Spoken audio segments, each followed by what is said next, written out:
ছোটবেলায় আসলে মাছ মারতে অনেক মজা। এই যে মাছ মারছে কিন্তু এই যে প্রায় এই যে সে মাছ কিন্তু এই যে পাকাড়ে ঢুকাচ্ছে, এই যে মাছ ট্যাংরা মাছ যেটাকে বলে আমরা গ্রামের ভাষায়, দেখতে পাচ্ছেন।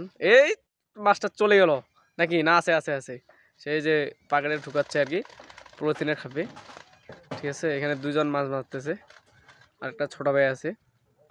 এই যে কিভাবে মাছ ধরতেছে, এই যে দেখতেছেন, এই যে এই যে এই যে এই যে এই যে এই যে এই যে এই যে এই যে এই যে দেখতে পাচ্ছেন আপনারা মাছ কিভাবে ধরতেছে, দেখুন আপনারা। এই যে এই যে হাত কিভাবে ঢুকাচ্ছে, এই যে এই যে এই যে হাত কিভাবে ঢুকাচ্ছে, এই যে এই যে আশ্চর্যজনক ব্যাপার আসলে। এটা কিন্তু সাহস দরকার আছে, বুকের পাটা দরকার আছে, পাটা যেটাকে বলা হয়।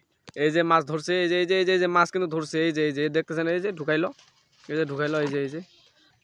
কে কে আপনারা এইভাবে মাছ ধরতে পছন্দ করেন অবশ্যই বলবেন কমেন্টে আসে। তো ছোটোবেলায় আসলে মাছ মারতে অনেক মজা লাগে আসলে, কোনো চিন্তা নাই, কোনো ভাবনা নাই। এই যে সে সেভাবে কিন্তু মারতেছে, দেখতে পাচ্তেছেন আপনারা।